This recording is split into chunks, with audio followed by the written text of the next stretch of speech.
What's up, everybody? This is Justin Wong, and you are listening to the Hawaii's #1 podcast, the Kasanova Podcast.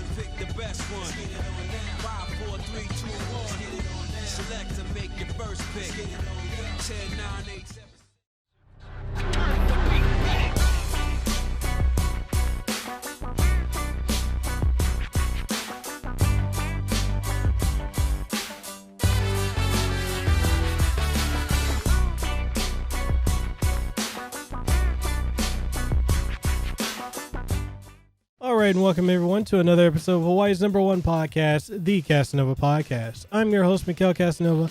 I'm coming at you with another phenomenal interview. In today's episode, I've got the true honor and privilege of interviewing the man who is the owner and founder and creator of Sirlin Games, none other than David Sirlin.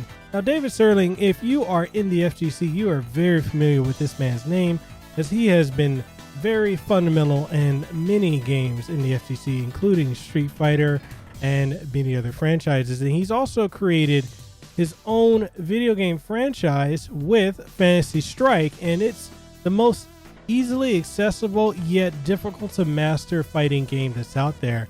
And I think you guys are definitely going to enjoy this episode because we're going to cover how he got into the gaming industry, his time in high school and college, and also what led him to create his own video games and company. So if you're ready to do it, I'm ready to do it. Let's go ahead and welcome David onto the show.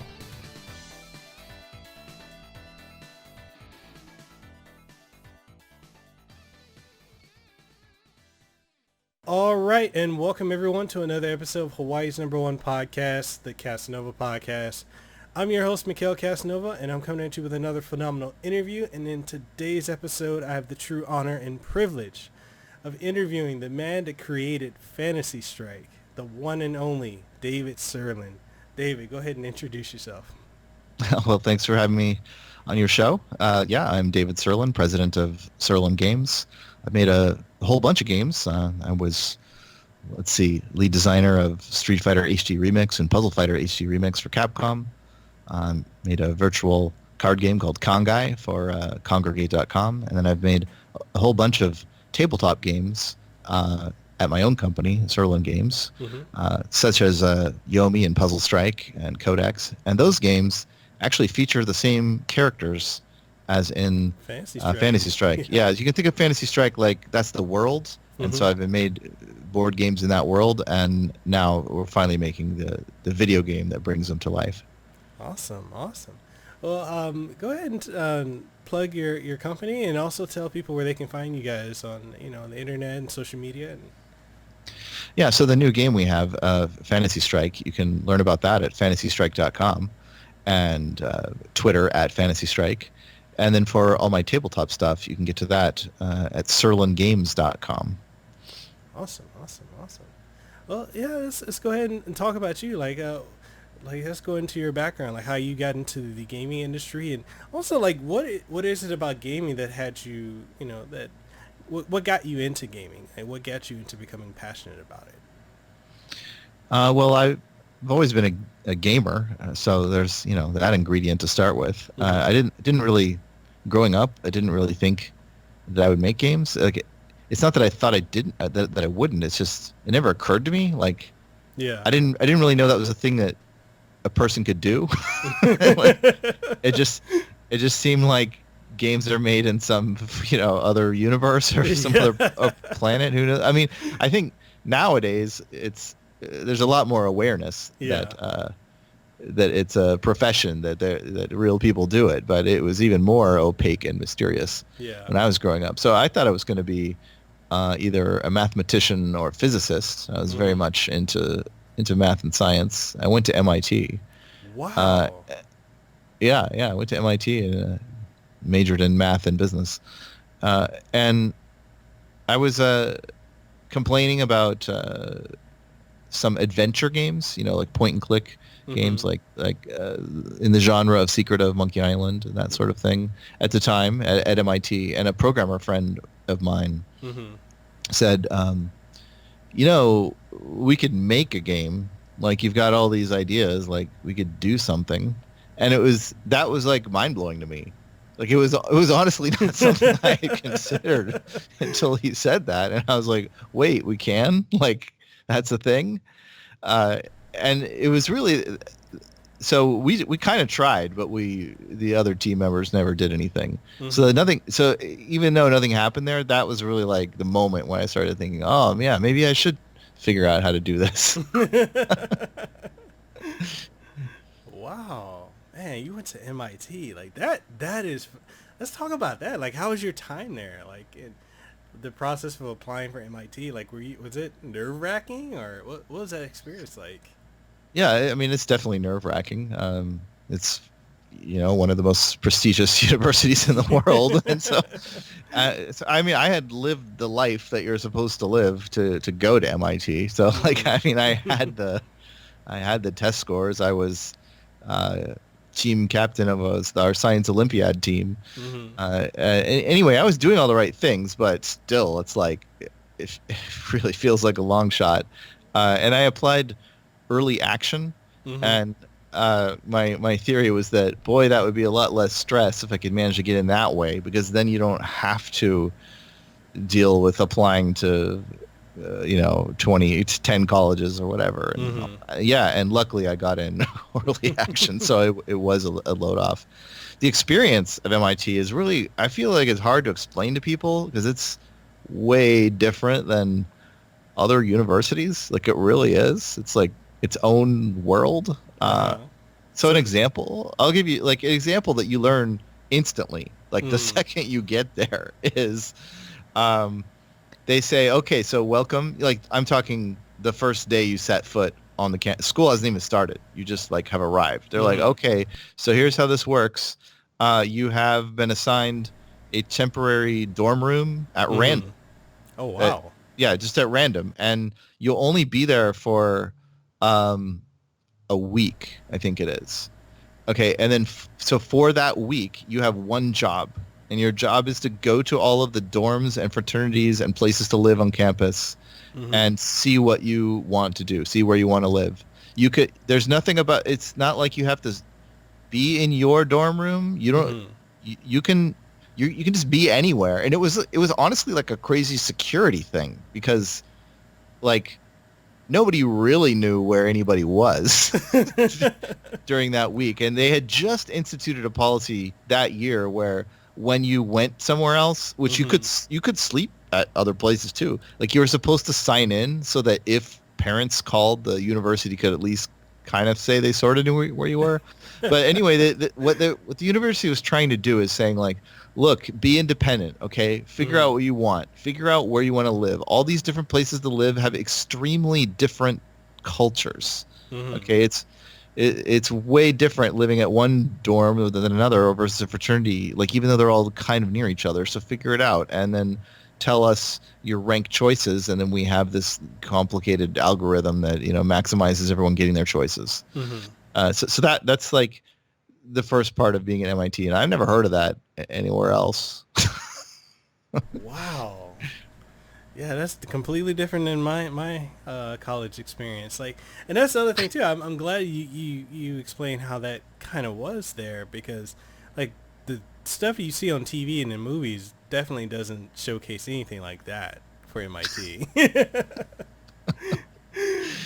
Yeah, and another, I mean, I'm surprised you're even interested in the college experience, but I guess another thing to try to convey the texture of it all is that it feels like there's a lot of opportunities there for you, and it's kind of up to you if you want to do anything with them or nothing with them. Like, okay, one time Vice President Al Gore spoke there. What? Like, okay, wow. You're like, oh, wow, okay. So that's just one little example, but I mean, that's the kind of thing that's going on. And then, on another day, some titan of their field, some like leading physicist, it just happens to be there. Wow. There was some, I think there was some, I forget what subject, it might have been physics. There was some like very technical book that I just kind of felt like reading on my own, had nothing to do with class or anything. And then I noticed in the inside cover that it was published by the MIT Press, and I was like, oh wow, this book was published like 500 yards from me or something. What? Wow. And then there was an entrepreneurs club there that I joined, and in that thing, there would be guest speakers who were like actual venture capitalists who worked in Boston, or actual founders of companies. That they'd say, yeah, but back in my day, we started in the garage, and here's how we did it. But just to just be able to casually roll into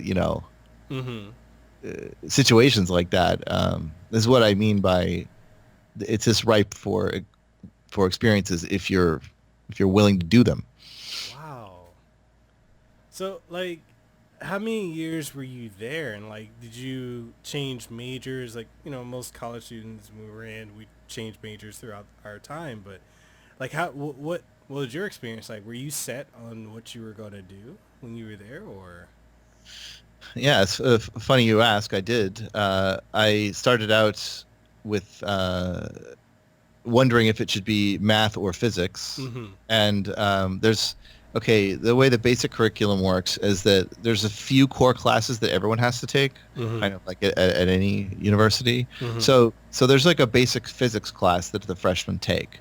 But there's another, it's called 801. Everything is by numbers. Oh. And yeah, all the classes are numbers. And even all these years later, I remember the number. But anyway, normal people who attend MIT take 801. But if you are really adventurous and you care about the subject matter, you can take the so-called extra numbers classes. Oh. So there's something called 801-2. And that's like sort of the same subject matter, but way harder. It's for like if you actually care. And I took 801-2, and it was incredibly hard. I mean, it was really pushing my limits. And there was I had a friend there in the class with me, and I remember asking him, like, at the end of that semester, I said, so, we made it through. What would you say you learned, like, overall from all that? and he said, the main thing I learned from 801-2 is to not take 802-2. Meaning, you do have to take a second physics class, but he could not withstand that level of difficulty for the second one. And I thought, you know what? I thought I was good at this stuff, but I'm kind of with you.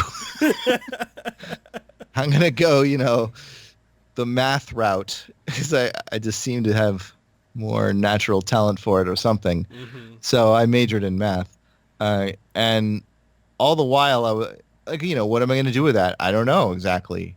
And I was sort of wondering, someday am I going to have a game company maybe? And I felt like I should have some kind of business background, like just in case. So what I started doing is I would spend, there's certain number of classes for your major, and then there's like kind of general, like you just need X number of units that could be in anything. And I made my general units all be towards a business degree, just in case. And then I ended up satisfying both. But okay, here's something that might interest you about the culture. You might not think about, but in the taking math classes, like in the math department at MIT, which I did, like that was kind of my focus the first couple years, and then having to take business classes, and then more of my classes were that, and the last couple years, it was like splash of water in the face, different culture. It was really surprising to me, and it was hard to adjust. So the way I would just, I guess, like kind of the core thing that explains why it's so different is when I was a math student, my opinion was that the teacher didn't really have the right to put me on the spot and ask me things. Like, I mean, they can, they're the teacher, they can do anything. Yeah. But like really my responsibility as a student is to Mhm. prove that I know the material on the tests and on the written assignments. Like, you know what I mean? The hard facts. Like, Yeah. so if I can answer all the questions in written form correctly, even on tests or a final, then that's sufficient. Like, nothing more than that is needed from me. That was my opinion. So, like, I don't have to be on in class. I do have to learn and listen, but like anything about interacting in class, that's all kind of superfluous. Yeah. And then in the business classes, it was completely the opposite. It was like nothing matters except for your class participation. Like, that's the whole point of those classes. Like, the way that most of them work is you read case studies of things that happened in other businesses, and then you discuss it. And it turns out that, like, all the value is in the teacher-led discussions of dissecting, like, all the things that went into the decisions, you know, that company made, and like, why did they decide that, and was it good or bad, and that's where you do all the learning. So yeah, you better have read it. You better be able to answer the questions on the spot and talk about it and give informed opinions about it. So yeah, way different. I was about to say, I thought my college experience was rough. It has nothing on yours. Oh man, like, what's the stress level like? Like, that's got to be astronomical. Yeah, it was very stressful. And when I was there, I mean, I hate to say this, but when I was there, the suicide rate was at its high. Whoa. So, yeah. And we had to have discussions, like, on the top of the tallest building, which is called, or not tallest, but one of the taller buildings, called McGregor, where a student had jumped off and killed themselves. Like, should there be better guardrails and so on? And then you get into this, like, well, you know, maybe there should be, but that's, on the other hand, like, obviously that's not the real root problem. What? Yeah. So, okay, I'm not saying that there was some kind of mass thing, but that there were any is alarming, right? Yeah. So it's very high stress, and MIT knows it. So, like, I mean, they're doing what they can to give students resources and ways to cope. One way I thought was interesting is there's a like a helpline, like a personal helpline that you can call, and I thought they had a really good strategy. So first of all, they made their number, the phone number, like, extremely well known. So there was kind of no way to be a student and not know about this number. It was just, you were saturated. It was mentioned everywhere. And they would say, you can call, you know, if you're having if you feel bad, if you're having mental health problems or whatever, but it's not just that. You can call for any reason. And we mean any reason, literally anything. Whoa. And they would stress that. And they said that so often that I wondered, like, are they for real? So I called them and I asked them, what's the mass of an electron? And they told me. And I asked them, what's the mass of a baseball? And they told me that too. And I was like, okay, great, thanks. That's the only way I interacted with them. But I thought the reason I think it's successful is, like, I mean, they broke the ice. Yeah. If I had a real problem, I probably would have called them, you know, because they proved that they would talk to you no matter what. Like, literally, we'll talk to you about anything. Oh man, that's crazy. I mean, I can imagine. I mean, you know, the stress, that's got to be a lot of mental stress. You know, one, you're a student in MIT. Two, you got to deal with the fact, hey, I got into MIT, and then there could be the family stress and the peer pressure stress, and then the academic stress. Like, that has got to be, you know, and I'm just gonna go ahead and say it, that's got to be a complete mind fuck to deal with. You know. And yes, you can curse on this podcast. There's no filter on it, but I'm just saying, wow. Yeah. Well, there's a lot of different kinds of challenges that people face there. So one of the the big ones is like the big fish in small pond coming to a new pond. Yeah. So like everyone thinks that they're hot stuff, and then they get their ass kicked by whatever new subject matter. Mm-hmm. That especially happened in math and physics. And not to me. I did fine in those, but a lot of people, that was like a wake up call. Like, oh, geez, I thought I knew anything, and now I don't. Another problem, I didn't face this one either, but it is a very common thing, is because people are from first of all, there's a lot of people that don't care about like English class, because they're like tech minded. But also there's people that are from all over the world. It's very multinational. So there's people that struggle with English because it's not their first language, maybe. Right. And then together, like, the people that are natives but just don't care, and combined with all the people from other countries, MIT knows that like this is a problem. Like they have to make sure that everyone can communicate. And so there's an English requirement that when you get there, you have to write an essay. And from my point of view, like I'm very good at writing. So it was nothing. It's like, yeah, I wrote the essay and I passed.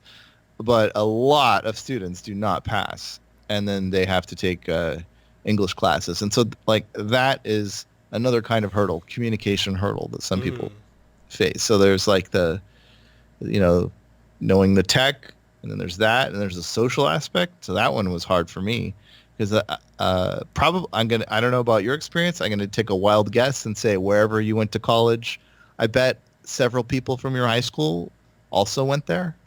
Nope. Oh no. Okay. Not at all. So basically for me, so I'm originally from Western Samoa, and then I went from Western Samoa to Memphis, Tennessee, where my dad was, and then from there to Hawaii, where I'm at now. I live down the block from my old college, which I used to go to Chaminade University. And when I went to Chaminade... Wait, where's is that in Hawaii, or is that in... Oh, Chaminade? Yeah. Yeah, it's in Honolulu. Okay, got it. So I went to Chaminade, and I didn't know anyone there, with the exception of like a few of my Samoan cousins and Hawaiian cousins. Like that's just about it. But I was just, and it was something too, because I was, my last couple years from I want to say like middle and up into high school, I was homeschool.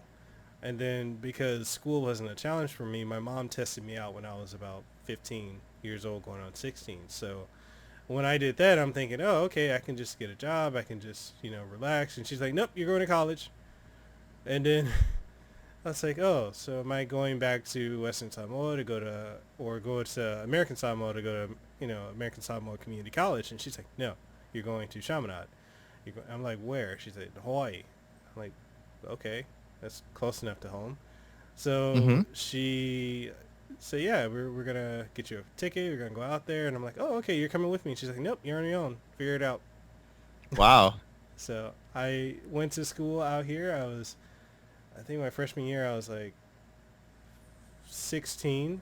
And I was the youngest person at Chaminade in the freshman class. The other people were either 18, 19, or 20 something. So I was completely in the wild, socially awkward, because I did not know how to deal with older teenagers and young adults. And there's a cultural aspect too, because I also had never dealt with people from California, and that's an adjustment. But I love my California people, my California listeners that are listening. You guys are awesome. I'm just saying, it's a cultural shock going from a Polynesian life to down the street from Elvis's mansion back to Hawaii, but with more people from California than anywhere else. So well, I can relate. We are closer there than I thought. So I was the quote unquote right age, at least. I didn't have that hurdle like you did. And I'm from California, but so it was like the reverse for me, because I get there and people are not from California. They're from every state, and they're from countries all over the world. Yeah. So it's kind of like nobody exactly fits into this culture because it's its own crazy new thing. Yeah. Just some memories of even the first week of people just trying to understand each other. Mm-hmm. I remember somebody said that some particular boy and girl had hooked up, and then someone else is like, what do you mean they hooked up? Like, what are you trying to say? And then there was an argument and it got not an argument, but comparing notes, where more and more people would walk up to this and become part of it.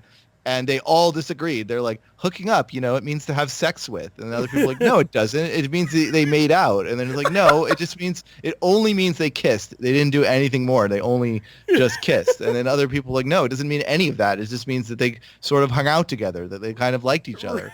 And it all depended on where you were from. Yeah. Yeah. It was very clear that certain, regions of the country thought one thing and others thought another. Another regional thing is that somebody said, has anyone noticed that all the pizza here is garbage? And then someone else was like, no, I haven't noticed that. And then several other people had not noticed that. And one other person said, yeah, I've noticed that. And then I was the third one. And I said, yeah, I have also noticed that. But it was only us three. So it's 3 people thought the pizza was garbage and 10 people didn't. And so the 10 people were like, where are you 3 from? And it turns out we were from New York, Chicago, and California. And everyone laughed because it's the most cliche thing. 3 places known for pizza of different varieties. Oh, man. I completely think you were not expecting to go into your college life on this interview, did you? No, I really didn't. I've never met anyone that cared about it as much as you, so I'm happy to tell you. Oh, man. That's one of the things, with this podcast, like I said, I really want to give that extra layer to the audience. And also for me, I'm interested in learning about people, their experiences, how they got to where they are, and, how they think. And it's just fun, talking to people about their college years, because that's really one of our most formative aspects of our lives, and everyone's got a different experience for that, and it's just fascinating for me to hear how, your experience was. I'm like, man, okay, I can't complain, it puts things in perspective for me. I'm like, because I can say this, I went to college for marketing. And I bounced around from the one thing about Chaminade, and this is not me trying to crap on Chaminade, but their expertise was criminal justice. And, when I went, it was during the whole CSI craze. Mm-hmm. So their whole focus was just on that. They were the only college in Hawaii that had criminal justice. And then they got the biggest nursing program. So if you weren't in those 2 majors or in computer science, they had the other majors, but the emphasis wasn't there. So when I tried to do biology, and I realized quickly that was not for me, and I shifted over to trying to do law, and then the law professor was a complete jackass, so I was like, oh, okay, I'm going to pivot somewhere else. So I ended up doing marketing just because I was good with, understanding how marketing works, even though I'd never done it. It's just when I understood the theory of different things, how the market works, supply and demand, macro and micro and microeconomics, and understanding all that, it just became second nature for me. I didn't even have to try. And I went through different things that we had, like the Hogan Entrepreneur Program and all this other stuff. And when I graduated, I was like, man, I don't really feel like I learned anything that I didn't already know already. So I actually went and applied to Hawaii Pacific University. And I think I got in also because my aunt worked there. So, yeah, people, if you didn't know, now you know. So I got in there, and then I went into their business program, and that also wasn't a challenge for me. So I started wondering, I'm like, is it the school? Is it the education? Or is it me? You know? And so I just, with my degree in business and my degree in communications marketing, I was like, okay, I don't know what I'm going to do. So I kind of just floated around for the last decade. I kind of floated around and I, tried my hand at different things. And then I ended up in IT about 6-7 years ago. I had no background in IT, and then just taught myself. Got my CompTIA certifications, so I've got my A plus, Sec plus, Network plus. Got my security clearance, and even in taking all that, like none of that was a challenge for me. So I'm like, something's wrong with me.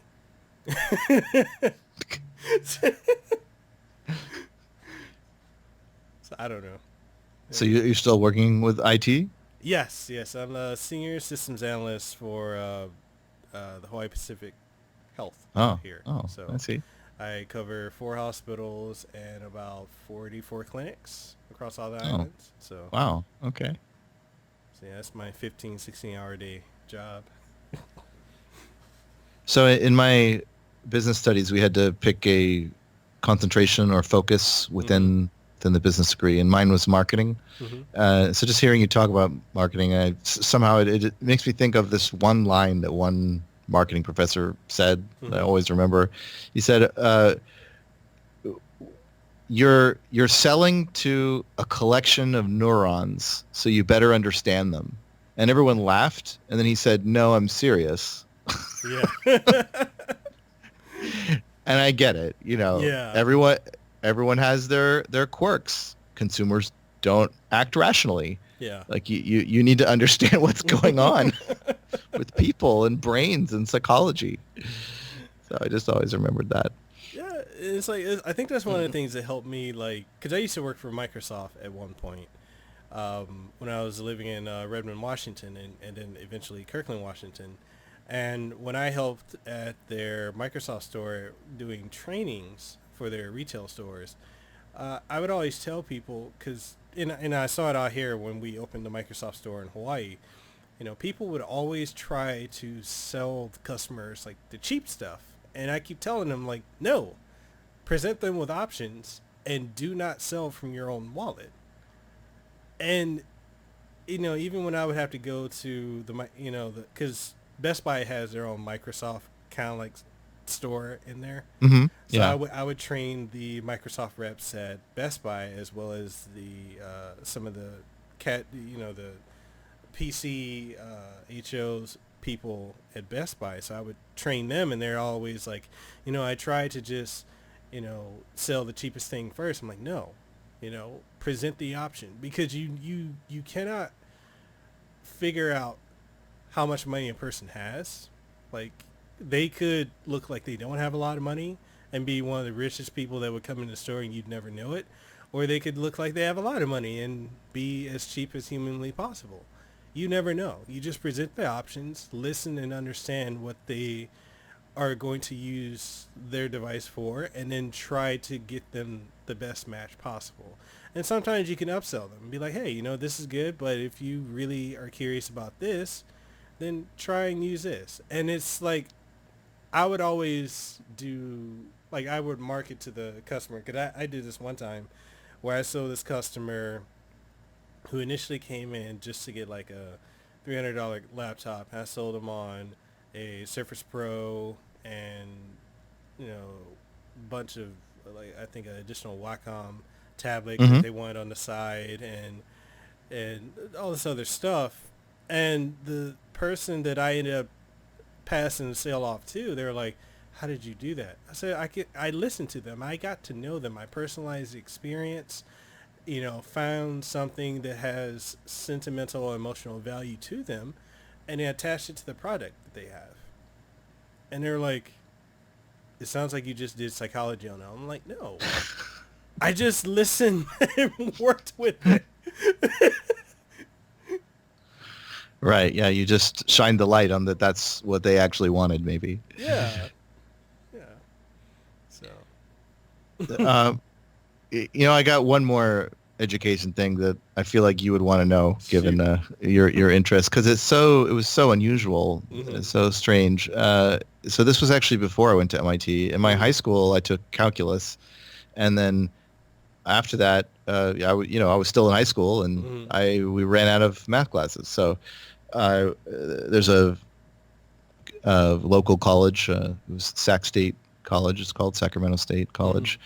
That even though I'm in high school, I could take a math class there, and there were some other students in my high school class in the same boat as me. So we thought, okay, we'll go take whatever calculus 2 over there, and that university has the very strange rule. I don't know what's up with this, but high school students can do that. That's fine. But if the class is in math or music specifically, then in those two fields, you must physically go there and be interviewed by the head of the department to be allowed to do it. What? Yeah. Right? Like, what kind of rule is that? Yeah. Why? Like, it feels like one of those things where your McDonald's coffee cup is like, don't pour the hot coffee in yourself. And you're like, did this go wrong? Did someone come up with this rule to fix some earlier problem that I'm not aware of? So, okay, I went over there and I talked to him, and he asks, so you want to take calculus 2? And I said, yeah, that's right. And he said, well, why do you think that you're qualified to do that? And I was like, okay, well, because I've taken calculus 1. I'm not being a smartass. I just, that's the answer, right? And he said, well, are you sure? Are you sure that you should take calculus 2, though? And I was like, okay, I don't get it, Yeah. What is his angle?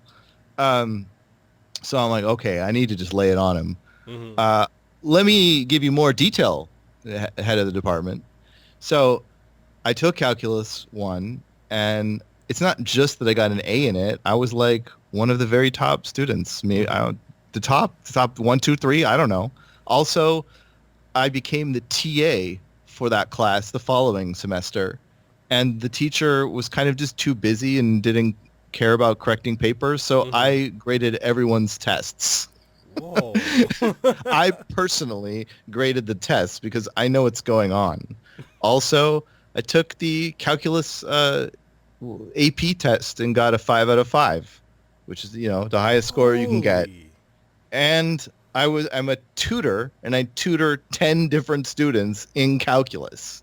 So I'm like, what do you want from me? Like, you couldn't find someone more ready to take calculus 2 than I am. Like, if you just say no to me, what is even going on? Who is this for? And he said, okay, those are all great qualifications. So now what we're going to do is I'm going to show you the final to the class that you're not going to take. So it's, I teach, like, we have calculus 1. So you don't need to take that because you just told me all this, all these things on your resume. So I'm going to show you the final, and I'm not asking you to solve the problems on the spot. That's like a little much. But all I'm asking you to do is to read them. And then for each question, just tell me, and go down number 1, number 2, and so on. Just say, like, easy or hard. Okay. That's it. And I'm like, okay, fair. So I was like, all right. So number 1, easy. Number 2, not really sure about that one. Number 3, hard. Number 4, hard. Really hard? I don't really know. And I was surprised. I mean, based on my resume, shouldn't they all be easy? Like, I know the subject matter, but I did not know the answers to a lot of these things. And he's like, yeah, you don't. And then he asks, like, some super simple questions where he was actually asking for the answer, like, much simpler than anything on that test. Things that sound like kind of the basic premises of calculus, where you just kind of give oh yeah, of course the answer is X. Yes, this function is continuous over the interval or whatever. And he showed me that in each case of his questions, they were very carefully worded to have like a weirdo exception that ruined everything. And so the point of these questions was like, if you kind of went by the book, you would fall into these traps of going like, oh, this sounds like a familiar thing. The answer is the standard thing. But all of them required you to really deeply know what was going on to go like, oh no, this is different. This is like, there's an exception. And most of the answers are like, does not exist, is undefined, or something like that because of how the questions are put. And he's like, yeah, so you honestly, you should know all these things. And he is not only the department head, but the teacher of Calculus 1 and Calculus 2. So after all that, he says, okay, I'm going to leave it up to you. If you want to be in Calculus 2, you can. Or if you want to take 1 from me, the hard way, the real way, then you could do that. Oh, God. So I took Calculus 1 again for I lived Calculus 1 for so long. But I learned it from him, and he was right. Like, learning from him is like a whole level above anything else. It was actually way harder than MIT. So that felt like I was swinging with 2 or 3 bats, in baseball. What was your average? I mean, I did really well, but it was like a ton of work. He would also give take-home tests where he'd say, okay, you have 2 weeks for this take-home test, and what that means is it would take me like 2 weeks to take it. Oh, God. Yeah, like questions that just take hours to answer because they're so complex, and that's why they're in a take-home test. So this guy was like the real deal. It sounds like it. Good God, you say that's harder than the stuff you did at MIT? What was that? Yeah. Was he like sadistic with his homework? Right. It makes you wonder what's his deal. Well, he told us one day that he's like, most of my teaching career, I've been teaching graduate students and like the most advanced students they have. And I guess he would get frustrated where he'd be like, yeah, but don't you know, like the thing from the previous class, because they wouldn't know it well enough. And then when he would dig deeper, he would find like, oh, but don't you know the thing from the class before that? And he just never escaped these frustrations. He got all the way down to Calculus 1, which is like the intro class at the college. And he's like, people still don't know the things they need to know. And then on day 1 of the real class, so I already know this, but maybe all the other students don't, like, oh, by the way, that rule about you have to be interviewed by him, apparently like only I was interviewed. I think they just gave up after me and they let everyone else in because I didn't hear about anyone else having to be, given a second degree on this stuff. But on the first day, I think he needed to kind of establish that nobody knows anything. And so he wrote on the board like the simplest, like, 2x plus 5 is like less than x squared minus 2 or something like that. And it's like, okay, so tell me how to solve this. And it's like, I mean, it's algebra. It's not calculus. It's like that question is the kind of thing that a student should have known, 3 years of school prior? Roughly. So that's his whole thing, right? Is like, well, if you're here, then you better know things that are from years ago and they're way simpler. And someone kind of yelled out how to solve it. And he's like, no, that's wrong. Anyone else? And then a lot of people were silent, including me. And we're like, wait a minute. What? This looks simple, but there's this, it doesn't say equals though. It says less than. And like, wait, how does that work? Wait a minute. Like when you need to take a square root somewhere in this. How does that work when you have a square root and a less than sign? And then there's like absolute value involved or something. And we kind of realize we actually don't know how to solve. Like it's basically like the trickiest thing you can do. One of the more tricky things you could do in algebra. Mm. And so he threw that at us like on day one, and showed us like, okay, you know, when there's an inequality, it has to be handled this way. Whenever you take the square root of a square, there's always absolute value, and you've got to split it out and solve the positive and negatives, and they're different. And that was like the wake-up call. Like, okay, that's what this whole thing is going to be. It's like, you got to really know what's going on. Oh my god, that I can't even imagine that experience. Like that's oh my god, I'd have so much anxiety if I had to deal with that. Oh, well, go ahead. I mean, I got one more from this guy. He's so weird. I feel like he's entertaining to know about or something. But okay, I'm gonna guess you haven't heard of a thing called the Laplace transform. You don't need to know what it is, but No. in the no, it's fine. You don't need to know. In the differential equations class that he taught, which I took later on, he did this. It's like, did you see the Karate Kid? I'm sure you've seen that. Yeah, Like paint the fence and all that. And you're like, why are you painting the fence? You know, Daniel's son doesn't know why he's painting the fence. He just is designed to paint fences for hours. Mm-hmm. And in this differential equations class, he would kind of come up with like a weird function that's got nothing to do with anything, and then be like, okay, let's look at this. Like, when you put certain things into it, what comes out of it? You know, like, are there rules? Like, when you put certain kinds of things, you tend to get certain kinds of things that come out. And let's learn all the rules. And then, like, what if you want to go backwards? Like, if I told you that a certain kind of thing came out of it, does that tell you something about what went into it? Well, what does it tell you? What can you narrow down about what must have come into it? And we did this for weeks, actual weeks, where nobody knows why we're doing any of this. But we're sure experts on this like random thing he made up or whatever. And then we also had learned differential equations, the main subject of the class. He put on the board a differential equation and did that same move he did with me all those years ago, where he's like, I'm not asking anyone to solve this, but just could you solve it?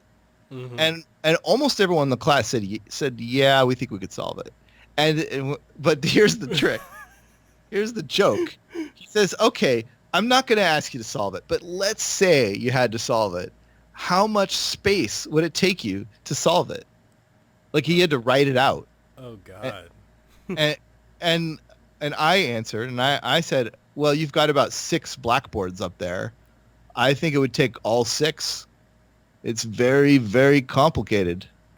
And other people agreed. They said, yeah, you know, maybe 6 blackboards, maybe 4 blackboards, maybe 7 blackboards, like a lot. Okay, super complex. And then he said, well, you know how for several weeks we've been looking at this like weirdo function? Well, it's called the Laplace transform. So let me just ask you, class, what if you took the Laplace transform of this thing? And it was like a joke. It was like, well, you get x plus 2. Like you get like the simplest thing in the world or whatever. And then he's like, okay, and then or like x plus 2 equals 5 or something like that. And he's like, okay, so yeah, you get a simple thing. And then so how long would it take you to solve that? Well, it's like, well, you just solve that instantly. You just subtract 2 from both sides and you're done. Like, yeah, that's right. So then what about if you took the inverse Laplace transform to get back from where you started? And it was easy. You could just instantly do it. And he's like, look, you just solved this in your head, actually, in just a couple steps. What? Yeah, because you only knew other ways to solve it, all the traditional ways to solve it. But because we've done weeks of work on this crazy technique, I didn't tell you how to apply it, but now you can see that it could be applied here. And like, look, you can solve this instantly, and you didn't even know it. What? So that was like the most Karate Kid, I've experienced. I mean, completely making you guys think outside the box. Wow. And the last quote I'll leave you with on this guy is someone once asked him, what is the point of any of, like, not of that exercise, but just what is the point of your class? Like, why should anyone care about any of this? And he said, well, you might think that the reason you should care is because you're going to be a mathematician or you're going to be a math professor, somehow going to use this. I doubt it. I wouldn't be surprised if none of you were any of those things. And I thought to myself, well, maybe I will be. But but he said, probably none of you will use any of these things ever. And that's not the point. The point is that you're learning how to think. You're learning logical thinking and, the patience to learn it and to go step by step and to care about the exceptions. You're learning a process of thinking. And I thought at the time, like, no, I think I'm learning it because I'm going to use it. But he was right.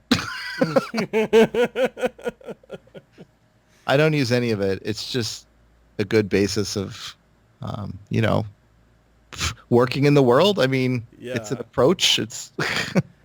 I mean, when you think about it, though, a lot of people, they go to college or they go to school and they learn what they're taught.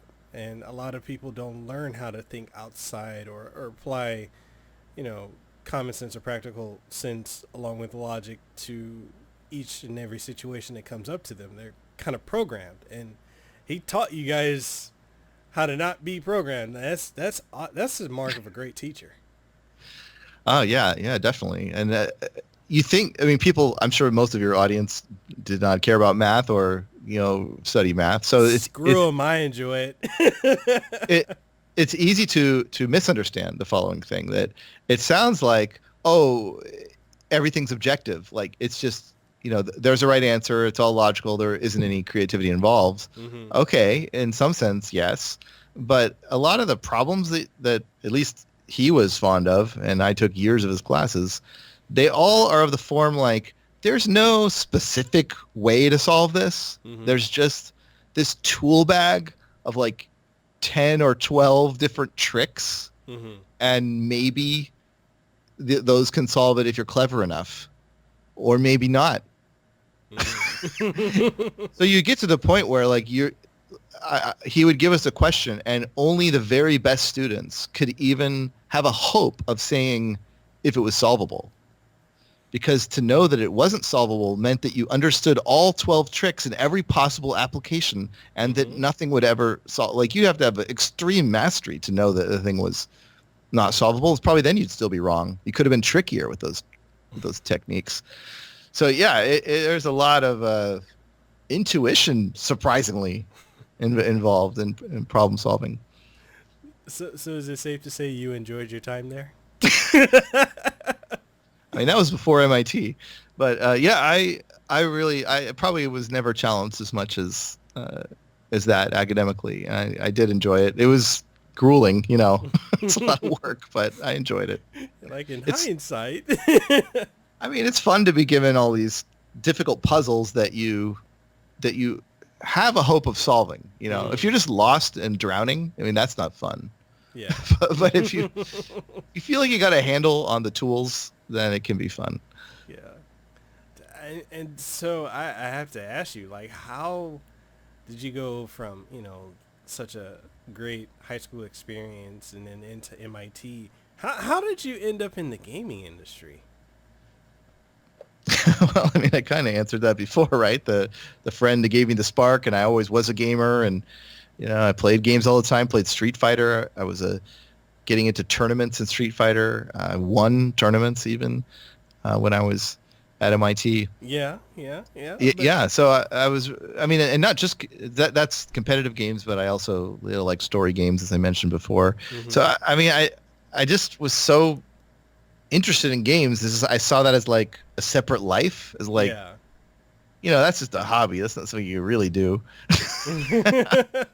But I found out about the Game Developers Conference. Mm-hmm. I didn't know anything about it, but I just figured, well, got to be there. If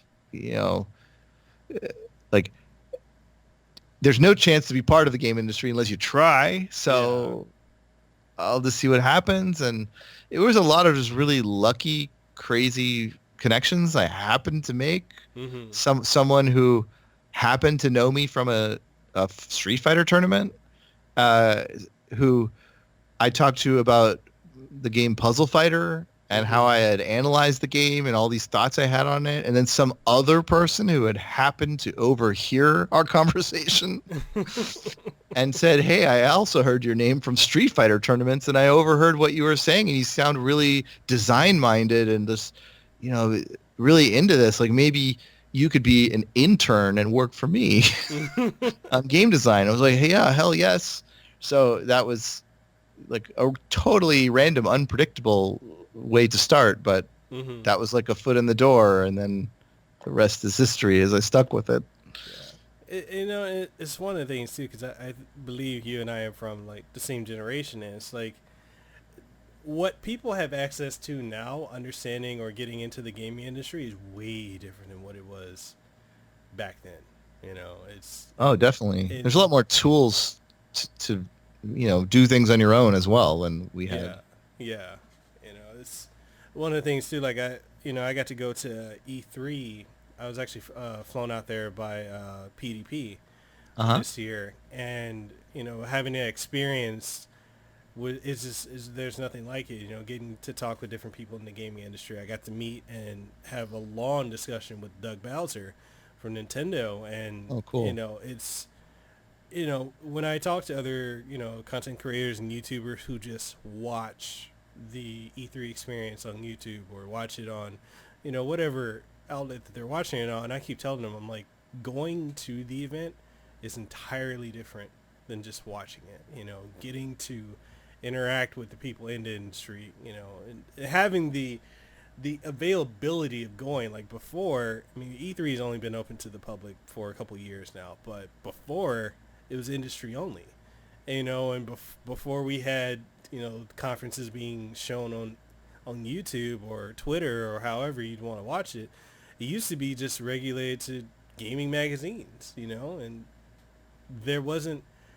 It just goes to show how not only technology in the gaming industry, but how accessibility has just become such a huge thing now.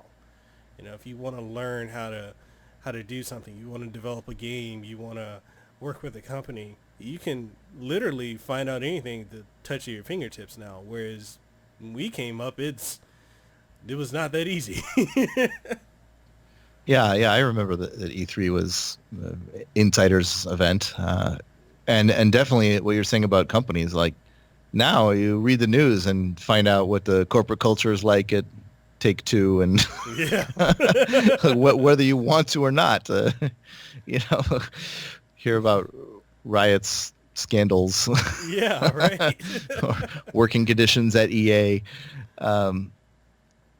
So yeah, just a lot more is known about that. And then on the tech side, we've got engines like Unity that anybody can use and start making their own stuff on a small team.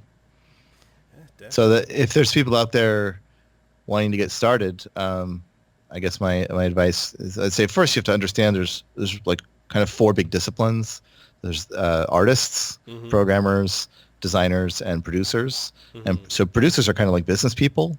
So just understanding project management is the way to go there. And even if you don't have a background, it's just having natural talent for it. You could do well. Programmers, learn programming. Artists learn art. Designers is the tough one. So you could design tabletop games, as I've done, where you don't need a team, or you can design video games where you collaborate with people. But if you can just work on something on your own or with your own small team, that's just the greatest way to get your foot in the door. It's to show that you can produce something at all, anything. Yeah. It speaks a lot more than just talking about things. Definitely. And that leads me to, I'd like to know, like, how did you come about creating your own company with Sirlin Games? Like, how did that process come about? Like, what was the initiative for you to do so? Well, there's some irony, as you'll see, to that. So the impetus was I had worked at several game companies, and I've been a consultant at many more. So that being a consultant is extra nice, and that you get to reconnaissance wise, you get to see inside even more companies to see like how do they work, what are they good at, what are they bad at, what's the problems. At the time I was thinking so many games that I'm seeing in development are just they're bad and it's obvious. Like, so what is going on? You know, why are so many of these games bad? And the thing that, you know, there's a million reasons, but the thing that I saw recurring was that a lot of the time it wasn't because the people making the game sucked at it or something. It was just because it takes a long time to do it right. It takes a lot of iteration, and if you're going to spend a long time, there's a payroll and you've got to pay the people every month. Yeah. So that means it costs a lot of money, and the amount of money per month spent is called the burn rate. And so company after company that I was involved with, or saw into, were dying to that burn rate. Like they're getting their game to a point where it's okay, and obviously another year would have been the way to polish it and make it all it can be. But they don't have another year. They don't have enough money, so they just release it, and that's a spiral because these like. I'm mostly talking about game developers, which is a different thing than publishers. Yeah. So a publisher, I mean, this is really opened up now that there's crowdfunding and just a new world. But in the old days, pretty much everything was like the publisher pays the developer to make the game. So if you're a developer and you make a game that's like kind of average, well, what do you do next? The answer is you need to get a contract with a publisher to make your next game. And then you're not that attractive, right? Because you didn't make an A+ game. You made an okay game. And so it's hard to get a contract that's going to let you make an A+ game. You're only going to get an average contract, or maybe you had 2 or 3 contracts that you could have taken on for your company, but it takes time to negotiate. There's a time factor there, and you are in an emergency because you're about out of money. So maybe you had to take the worst one. And it was that kind of spiral that I saw as really one of the most fundamental reasons why a lot of the games I saw were bad, as opposed to their design or something. It was just not enough resources to make them. And so I thought, okay, how can I escape this? So I thought, well, I should make something that it doesn't require any burn rate other than myself, so that if I want, like, let's say I got to a point where I thought, well, it's pretty good, but maybe in 6 months it would be better. I wouldn't have to pay anyone except my own living expenses or something for 6 months. So I chose a card game, and the card game is Yomi. And I did, so I hired artists like as a contractor, but they're not, if I take another 6 months, I'm not paying them. I just paid them for the art that they drew. And the idea was like, let's do a really, really good job in this card game. Like better than I seem to be able to do at these companies that don't have enough money. So that's how I got started on that. And it led me to make even more card games and then get more ambitious and then make Fantasy Strike. And now the irony is that I'm right back into the same problem because now I have a team, and the main thing I think about every day is the burn rate. That's the most important thing, more than any design decision or whatever. It's how can I continue to pay the people on the team, and it's really rough. So I don't know. I guess I didn't have an answer in the end. I will say, at least in our favor, we reached the point where it was like, in another year maybe this could be polished enough. And we took the year. This game has been in development for 4 years, and it just shipped last week. So we did polish it quite a bit in that time. Nice. So like, when it comes to like, like with Fantasy Strike, what when it came to like designing it, like the core mechanics and what was the impetus there? Yeah, because it seems like, and I believe you possibly said this before, like he wants to redesign the way we think of fighting games. Or something to Yeah. that effect. Yeah, so I was lead designer of Street Fighter HD Remix, and when I worked on that, I had these kind of 3 goals for the game, and one of them was to make the game more accessible, which specifically meant allow beginners or new people to get to the fun part that everyone else, that all the experts were having. It didn't mean to change the thing that the experts were doing. It just meant to get everyone up to that quicker. And then the second goal was to just kind of add some things that were fun just for the heck of it. And the third goal was to make the game more balanced at the competitive level.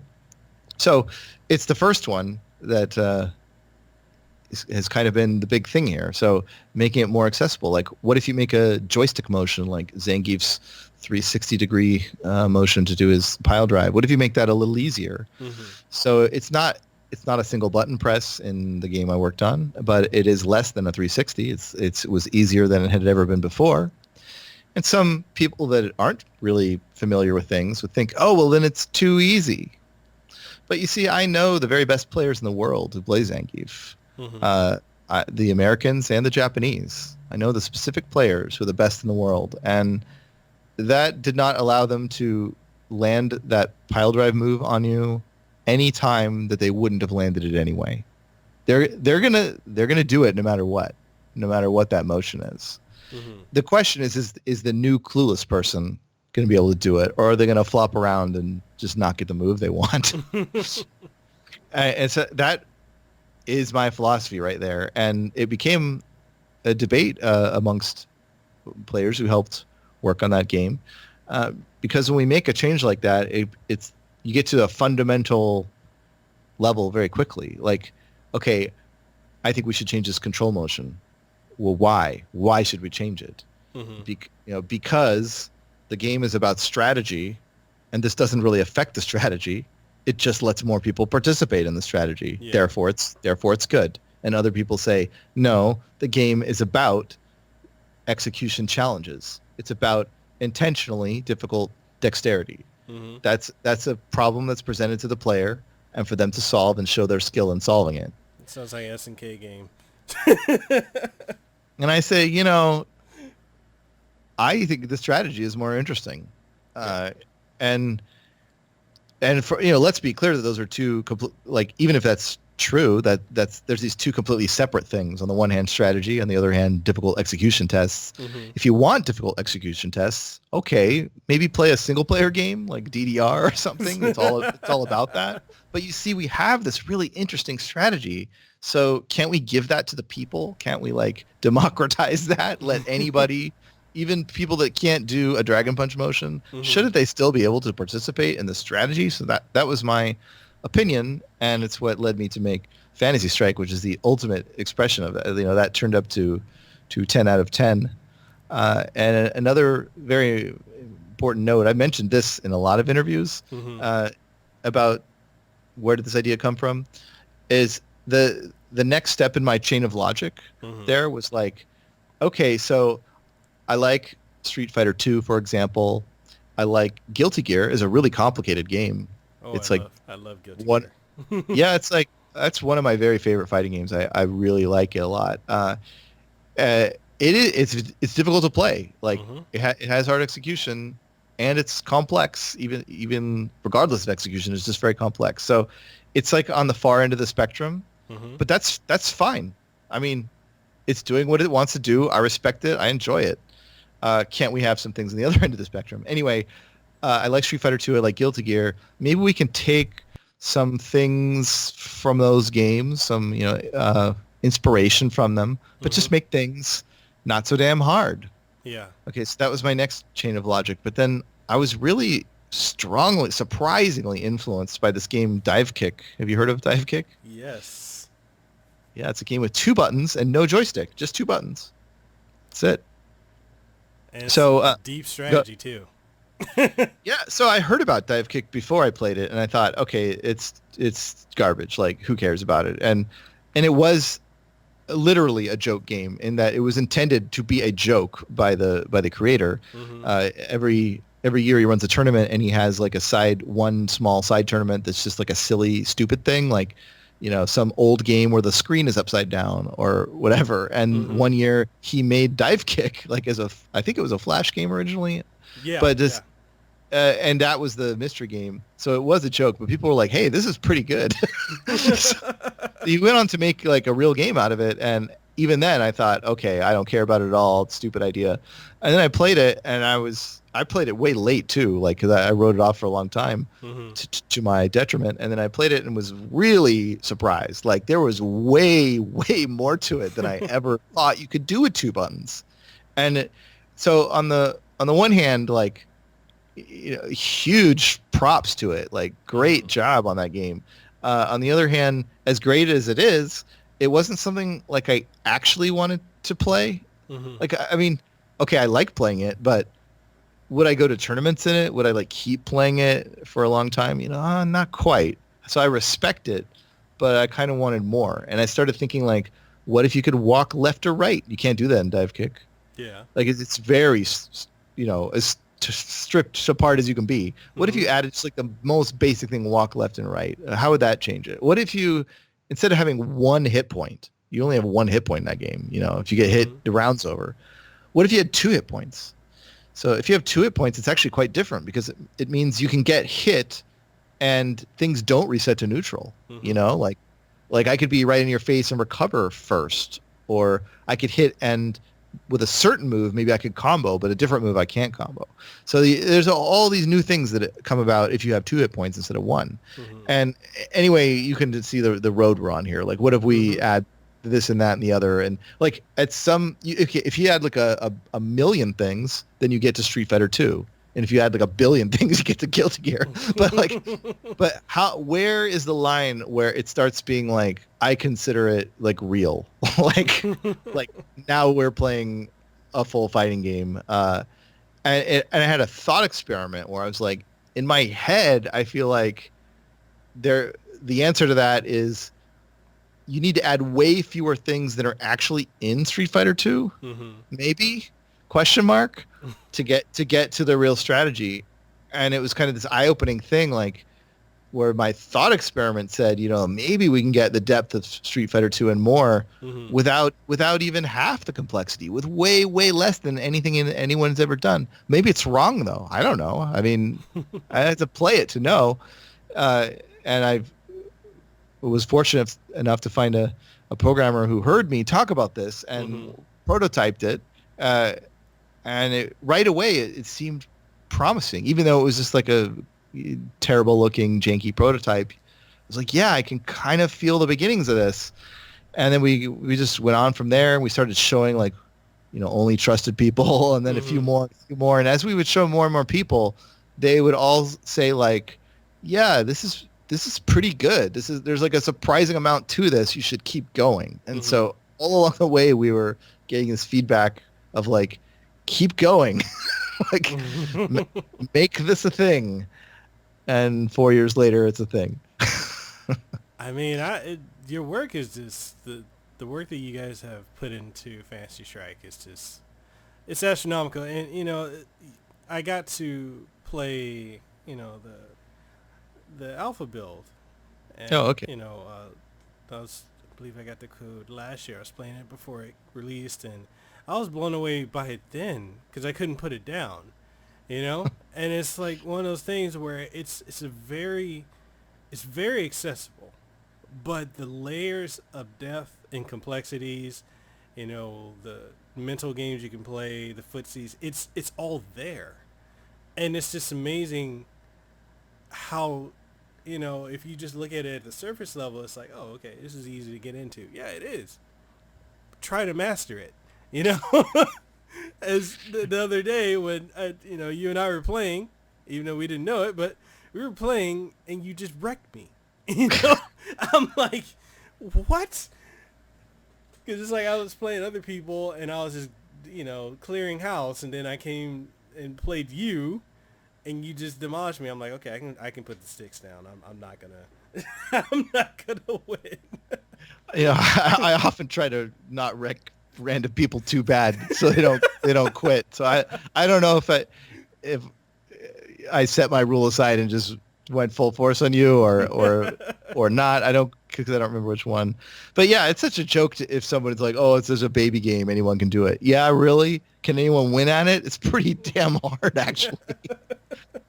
So to give the audience a sense of, how do we do this? Like, I guess I would explain it that there's one kind of layer here that's got nothing to do with strategy or depth at all. It's just the very surface. It's just about, is it understandable what's going on? Even if it were garbage underneath or great underneath, that's a separate question.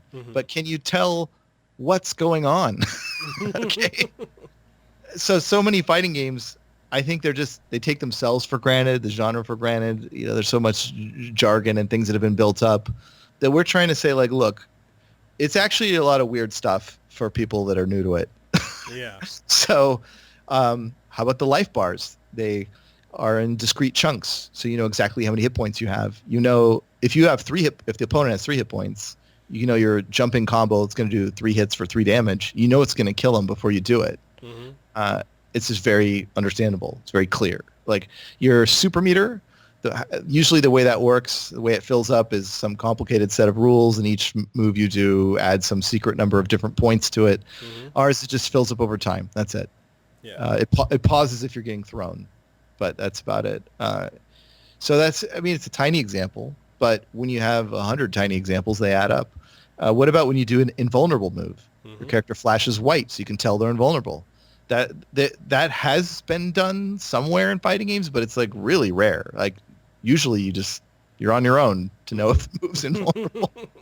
If you have armor, which means like if you hit them and they can still keep going in their move, they don't get into a reeling hit stun animation. If the move has armor, they are blue during that armored period. If a move can parry, like if it can deflect an incoming attack and hit back, it's green.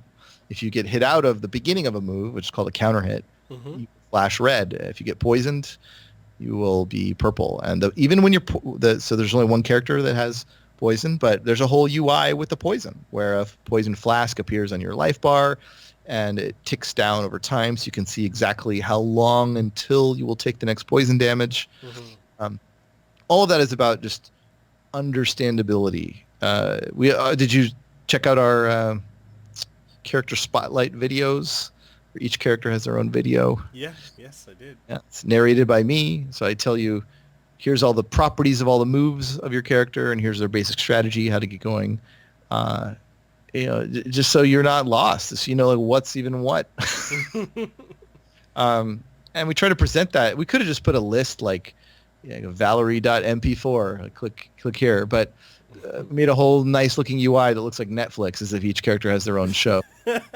Just to make it fun to use, just so you want to use it. It's cool looking. I don't know. You maybe that's enough to get the idea about like just everything from top to bottom is trying to be understandable and clean. Yeah. Also, clean UI. Like I don't know how many other fighting games you've played, but in general, fighting games have terrible menus, and they have the worst menus when it comes to online. I actually counted in Guilty Gear, like I launched the game and how many clicks for me to play online. It was 11. And that involves setting my region and sub-region and sub-sub-region and going into a lobby and then a menu and then joining some other lobby. It's really, why? Like even the ones that are kind of normal, if I want to play you, I would first create a lobby, which is kind of a weird first step. Like if I want to talk to you on the phone, I don't create a lobby. I just call you. But you got to create a lobby and then like a password and then rules about how the match is going to be. And then I got to invite you. And then there might be some virtual seats that we've got to sit in.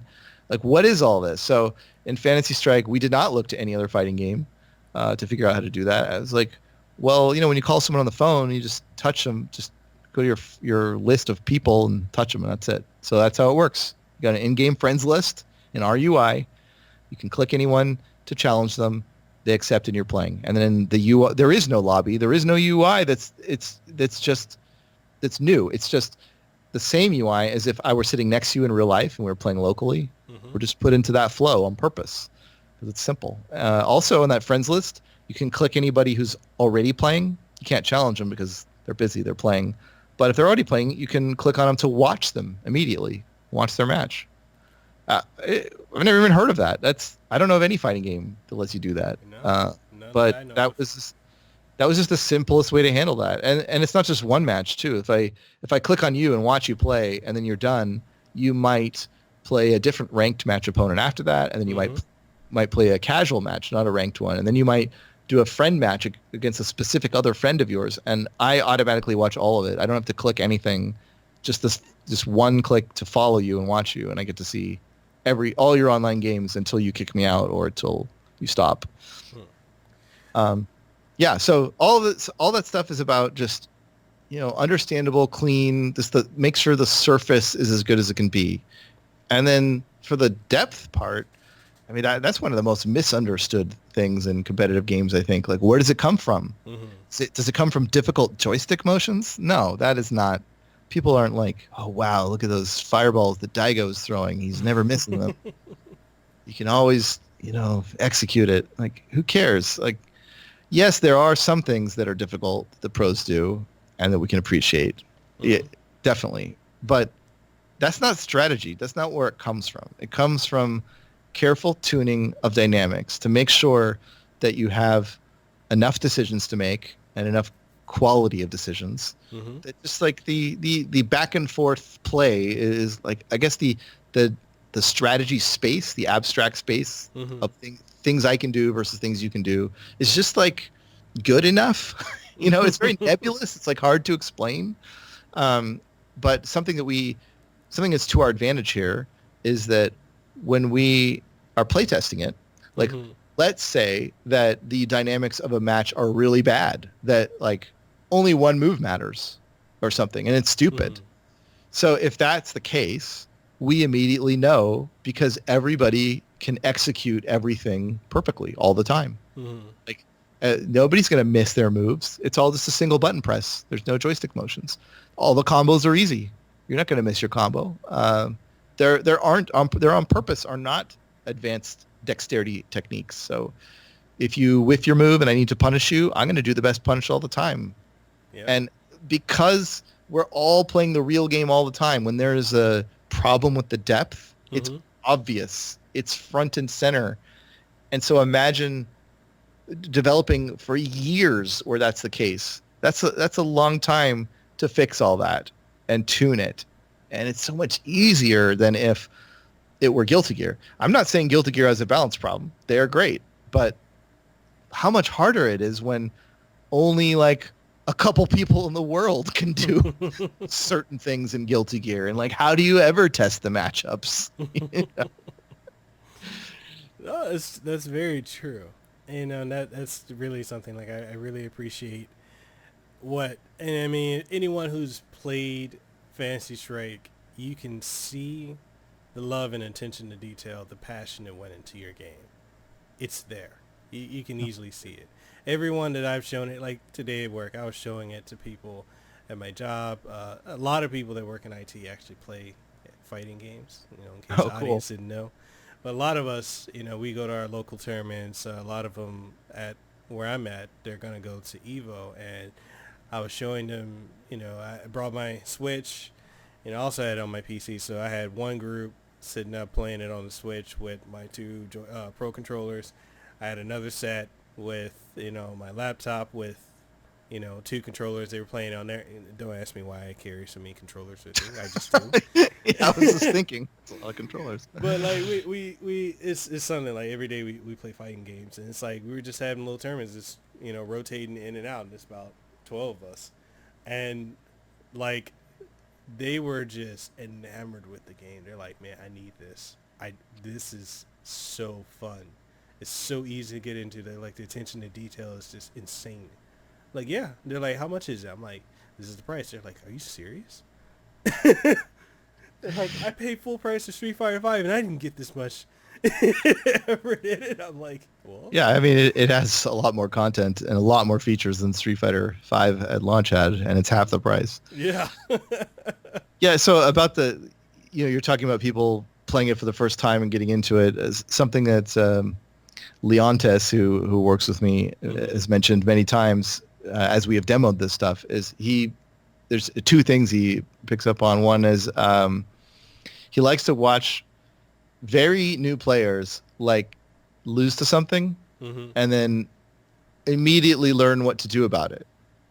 Like in a way, I mean, that's any fighting game has that property, but knowing that they're going to be able to actually do it in Fantasy Strike is kind of this transformational thing. Like, when they do this, you can just do that. And then the very next game, like they're already doing it. They're already like pushing back on the opponent. No, you can't just play that way. And so the point is that when one side can improve that quickly, like after one game, once you play several in a row, you get this kind of rapid, like, oh, I see what you're doing. No, I'm going to counter that. And, they can really, I guess, just feel the strategy escalating like more quickly. It's not something that could take weeks, in another fighting game. So he's just pointed that out like right in front of us, like many times at conventions where we've demoed it. And then the other thing that he likes to point out is that people have attachments to certain characters, right? Like, I'm a rushdown player or something. Like I want the most offensive characters, and totally fine and reasonable. We actually mark those in the game, which I've never seen in a fighting game. Like who's the rushdown, who's the grappler, and so on.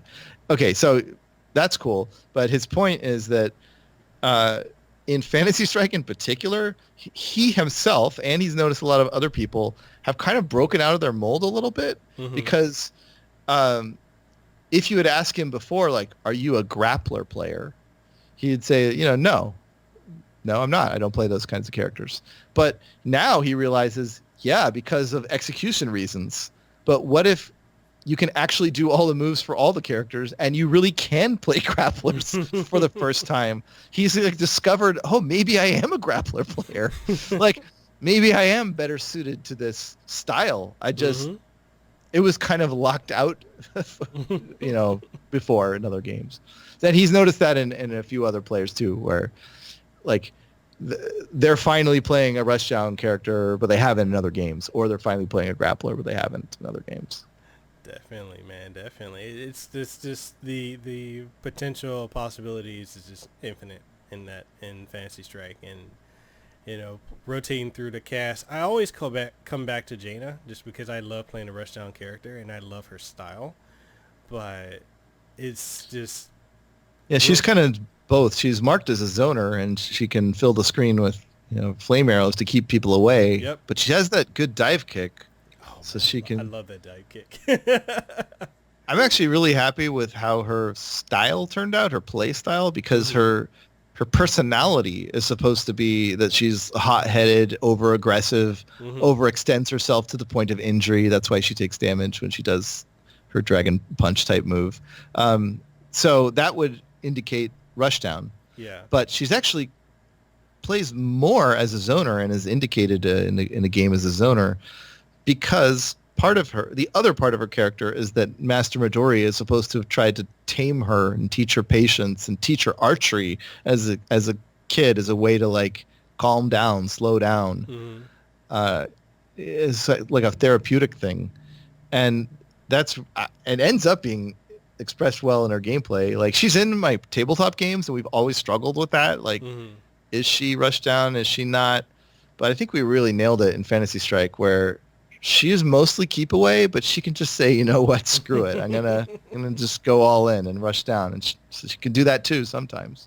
Definitely. I have to ask, the voice actress for her, is that Bonnie Gordon?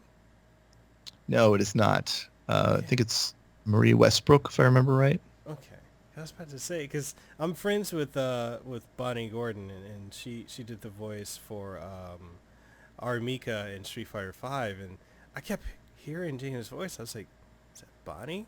And I haven't talked to Bonnie in a couple of weeks, so I was like, I've been meaning to ask her that, because I know most of the majority of the cast of Street Fighter V. I was like, man, that sounds familiar. Just similar, I guess, but not the same. Yeah. Our DeGray actor also plays Leoric, the Skeleton King, in Blizzard's games. Yeah. Nice. You did a great job. Definitely. Well, I'm down to last two questions. I definitely want to be respectful of your time. Mm-hmm. Go ahead. So, I want to ask you, like, how did you know, like, when you were in the process of writing your book? Because you've written a book, Playing to Win, Becoming a Champion. Like, what gave you the confidence or the reassurance that your book was going to, be great or succeed? Well, it started as an article, Playing to Win.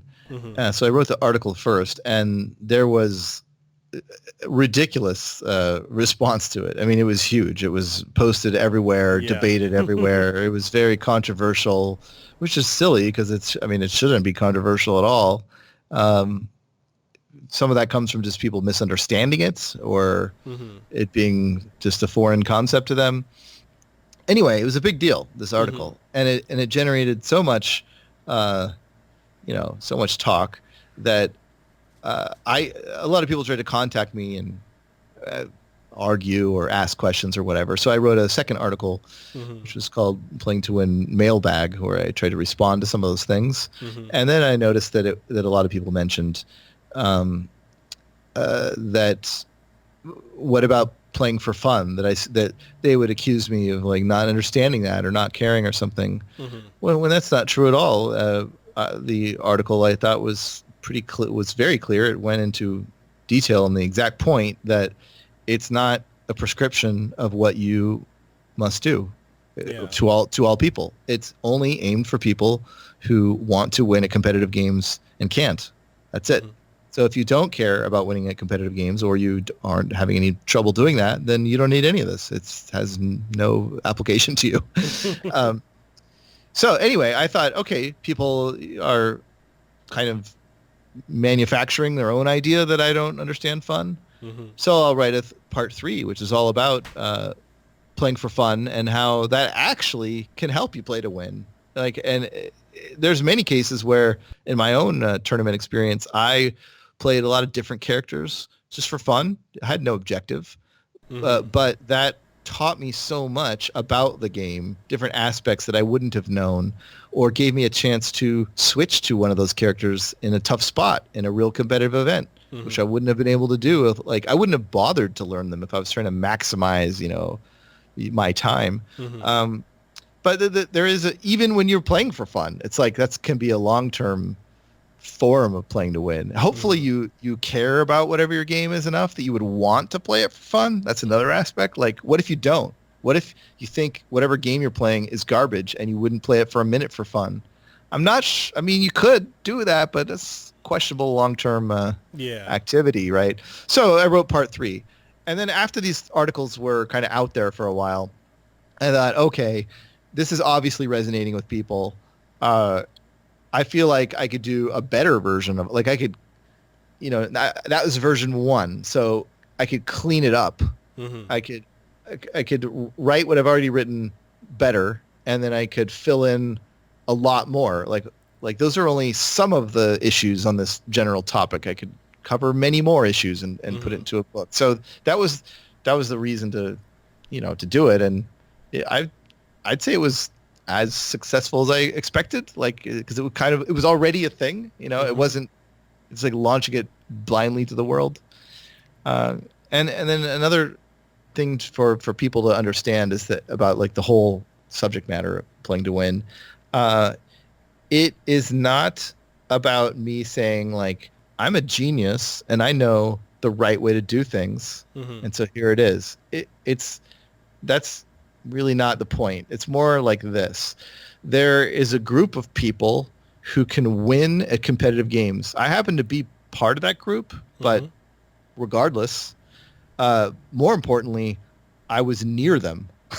I interacted with them. I saw them on a personal level. I saw them competitively. I saw how they trained.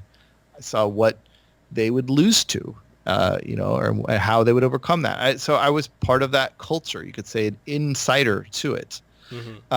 And people who were on the outside were often just very confused about, it was all opaque. Like, how does any of this work? Like, they just wouldn't know how people would think. People on the inside of this they don't need anything I'm saying. It's obvious to them. That's why I say, like, it's not me being a genius. It's just me.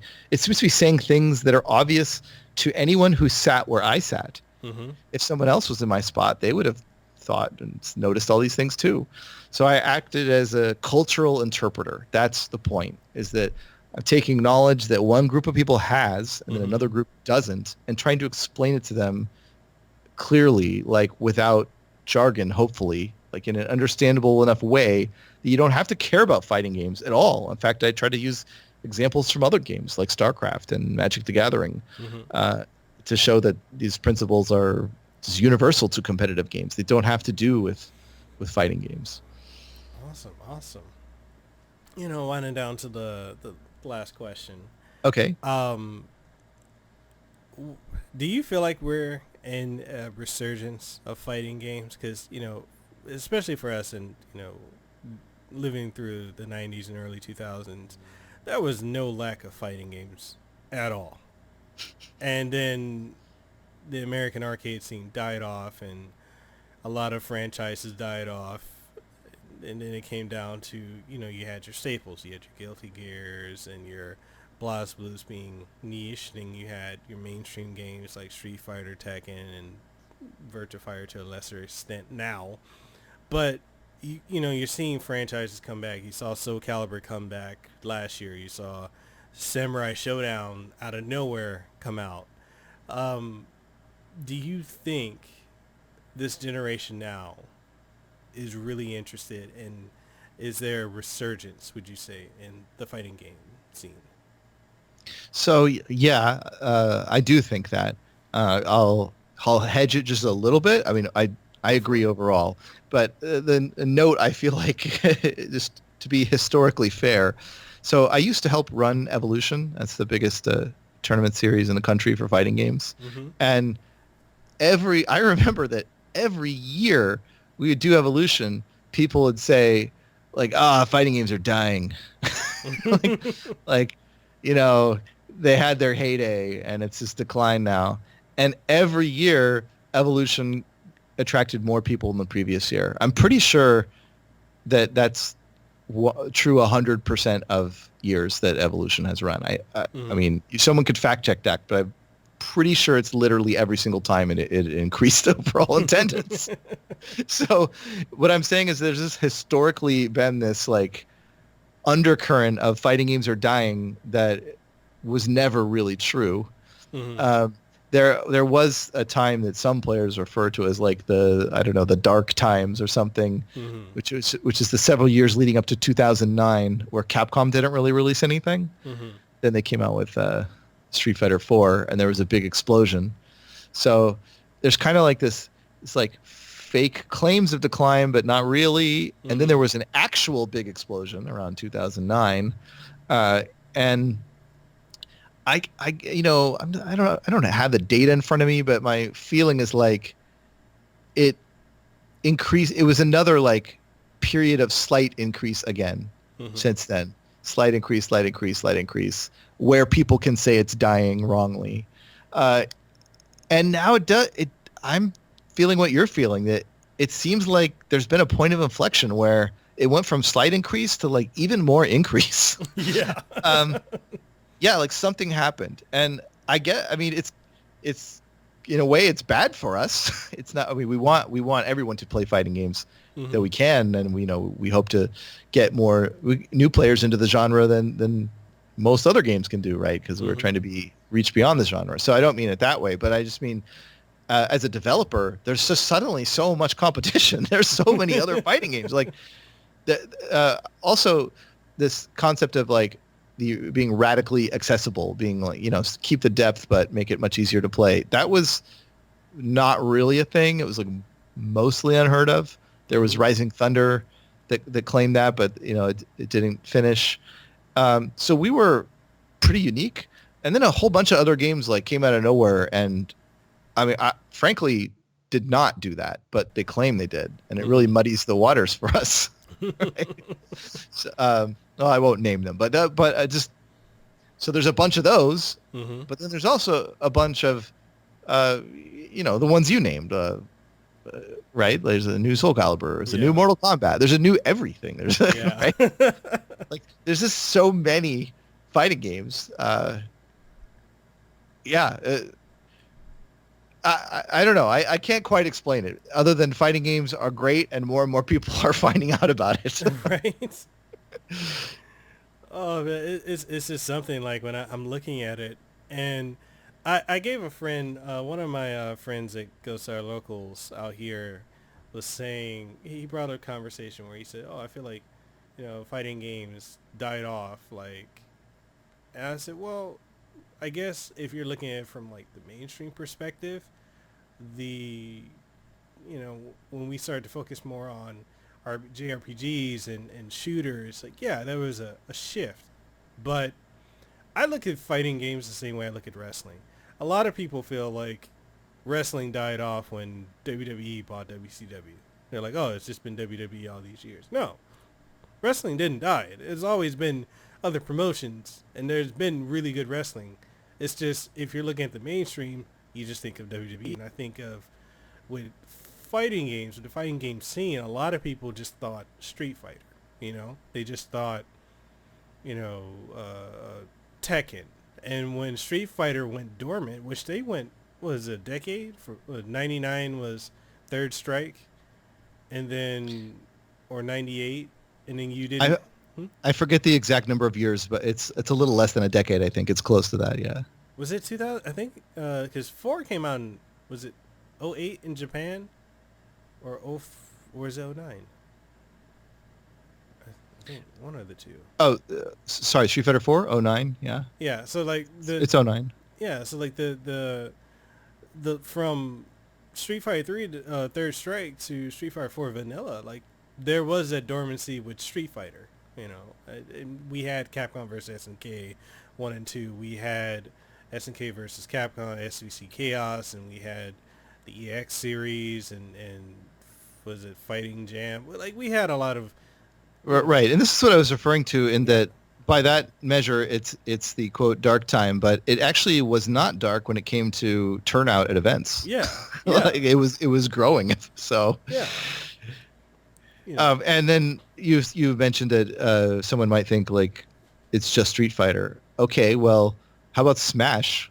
Right. I mean, right. Smash is ridiculously enormous. How about Mortal Kombat? The last Mortal Kombat, it sold, I mean, I don't know exactly, but it sold more than 1 million on Steam alone, just the PC version. And usually the PC version sells the least. Mm-hmm. So like 1 million on like the smallest platform of the last Mortal Kombat, or Injustice. The last Injustice sold, I believe, also more than 1 million on Steam, and that's just one franchise. There's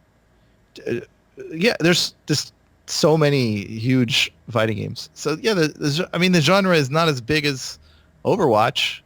It's not as big as Fortnite. Okay, but somehow it just seems to keep on chugging and keep growing and keep getting more hype. And it's just amazing when you think of like the genre is still thriving, with all the changes in gaming, how we shifted from arcade beat 'em ups and to adventure games, to fighting games, to people transitioning over to, there was that whole generation of just everybody was into shooters, the Call of Duties, the Halos, and now it seems like the general population is shifting back towards fighting games. And, those of us who've been playing fighting games forever, we're like, hi, guys, we're still here. Yeah, here's an experience I had that I think just sums it up. So one year, it's the only year that has ever happened, when we were organizing Evolution, we shared space with MLG Gaming, kind of coordinated with them at the venue. So they weren't part of our event. It's just, the space. We have to figure out who goes where.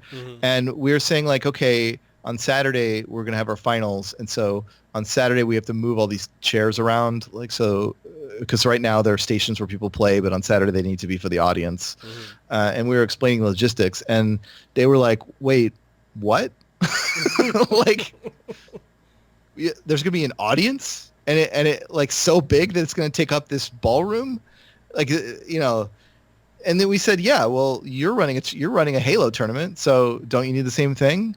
And they said, no. When people get eliminated, they leave. And we said, oh, well, our finals are really hype, and everyone wants to watch them. and so their finals happened, and it was like a golf clap thing going on, like, oh, you know, bravo, yeah, right? But then ours were crazy huge. I'm not trying to bomb on them. I'm not trying to insult them. It's just that's what happened, right? Yeah.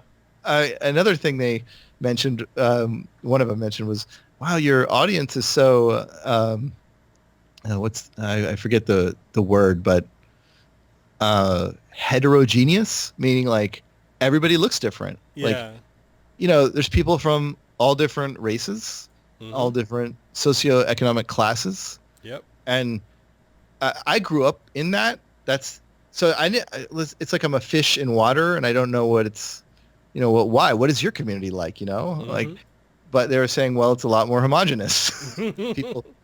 People tend to look more the same than in your community, which is crazy diverse. So those two things are like shout outs to fighting games, the great diversity we have, which I think is a really good life lesson for everybody involved to accept each other and care about their merits, you know, not the color of their skin or something. Yeah. And also that it's just really hype and something that Tom Cannon, who runs Evolution, I think he still does this every year during the finals, which now is in an enormous Las Vegas convention center, which is, you know, it's huge. And there's so many people. And he will say each year, raise your hand or stand up if you competed in the event. And it's really awe-inspiring because you get to see that most of the audience competed. And it's crazy. There's no other event like that I've ever heard of.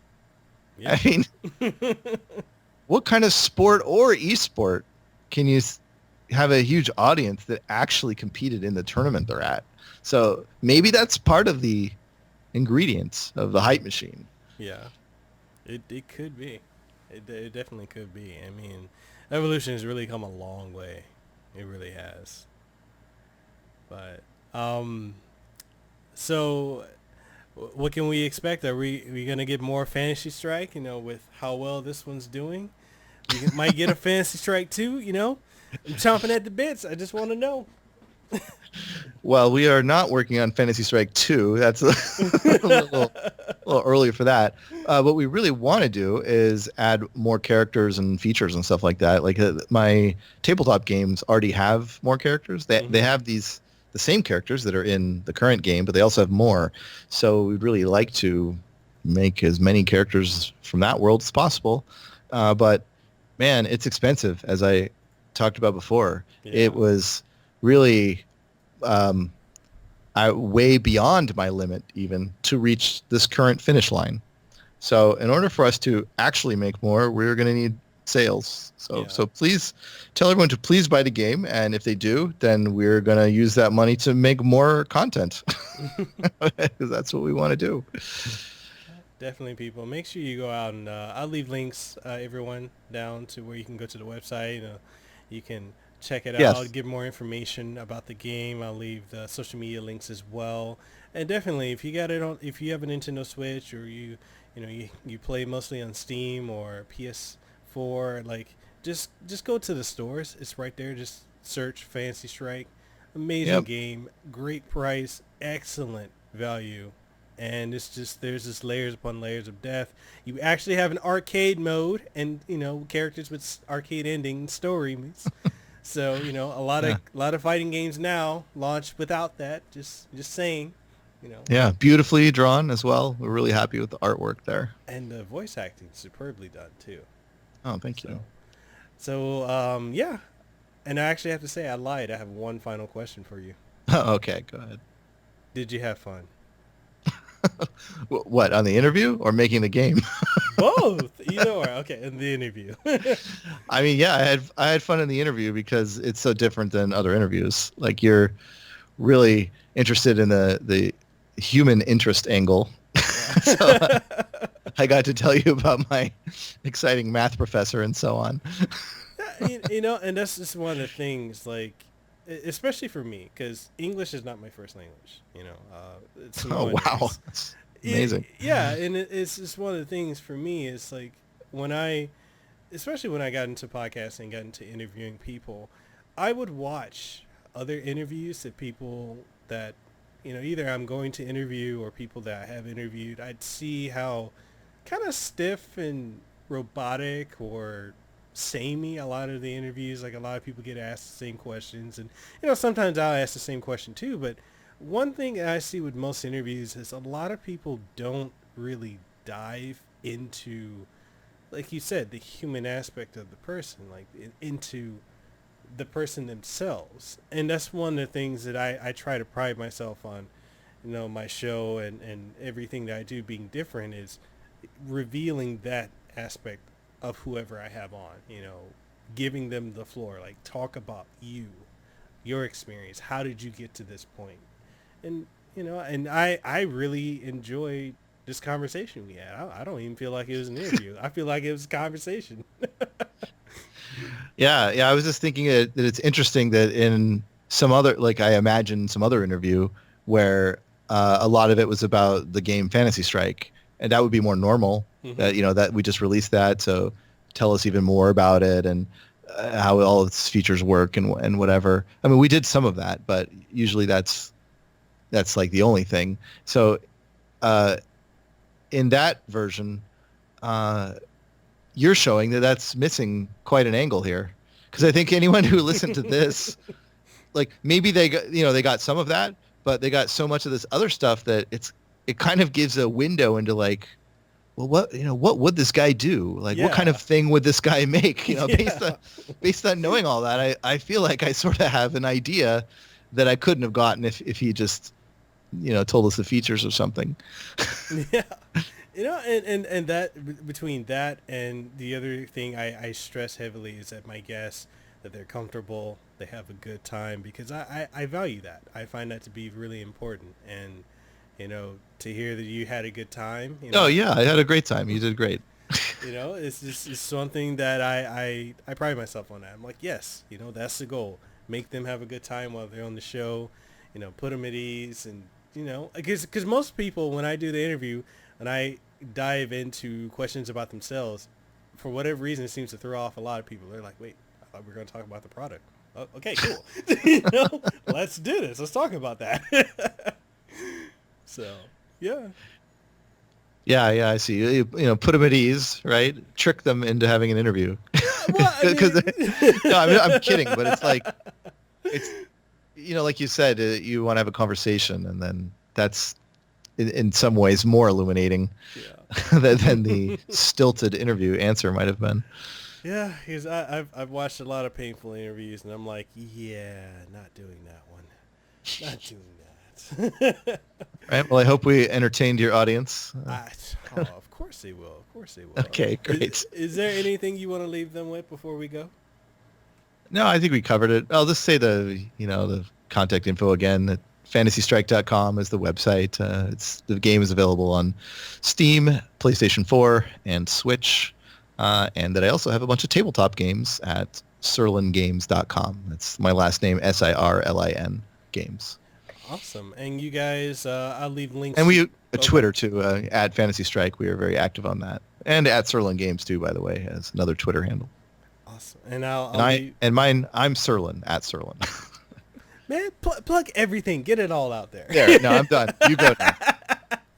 Okay, people, we'll be leaving links to everything down in the description below the podcast, both the audio and the video version of this episode.